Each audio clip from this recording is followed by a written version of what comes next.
मूर्ती नाही, नाही तर सोन्याच्या राशीत आम्ही लावल्या असतात। आणि या ठिकाणी येताना परत थोडस गाव जवळ येतं आणि बाईसा म्हणतात, बाबा बघा कसे आंब्याचे वन।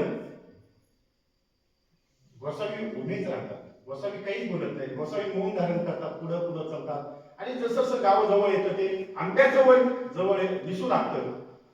मग गोसावी म्हणतात, बाई बाईचा आंबेवन बघा, बाईचे आंबेवन बघा म्हटल्यानंतर मार्कंड सोबत असतात, डकले सोबत असतात। आणि डकले म्हणतात, ते हसू लागतात।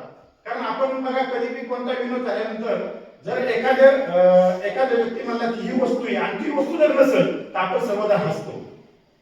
आता लांबून ते आंब्यासारखं वन दिसत होतं म्हणून बाईसा म्हणतात आंब्याचं वन आहे। परंतु डकले वगैरे त्यावेळेस गोसावी काही बोलत नाही, डकले फक्त पाहतात चालतात। पण जवळ आल्यानंतर ते आंब्याचं वन नसून ते एरंडवनाचं वन दिसू लागतं। आणि ते वन ज्यावेळेस दिसू लागतं त्यावेळेस मग गोसावी जाणून बुजून मुद्दाम बाईसांना म्हणतात, बाई बघा तुमचं आंब्याचं वन आलं। तर डकले मग विनोद करू लागतात, हसू लागतात। तर बाईसा म्हणतात, बाबा हसतील ते ठीक आहे, पण डकले तुम्ही सुद्धा हसता मला, तुम्ही हसू नका।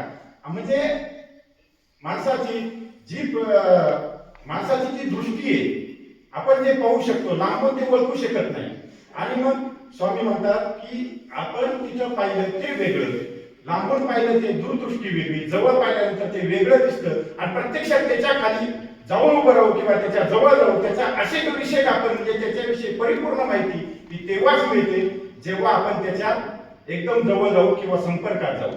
म्हणजे कोणत्याही गोष्टीचा अन्वयार्थ लावताना हा दुरून लावायचा नसतो, प्रत्यक्षात त्याच्या जवळ गेल्यानंतर त्याच्याविषयी आपण पूर्णपणे माहिती असल्यानंतर त्याचा अन्वयार्थ लावू शकतो। हा तात्पर्यार्थ स्वामींनी भक्तजनांना निरूपण केला। या दोन लीळा या खोपडी या गावामध्ये येताना घडल्या। आणि आंबेवन म्हणजे इथूनच पलीकडे एक स्थान आहे।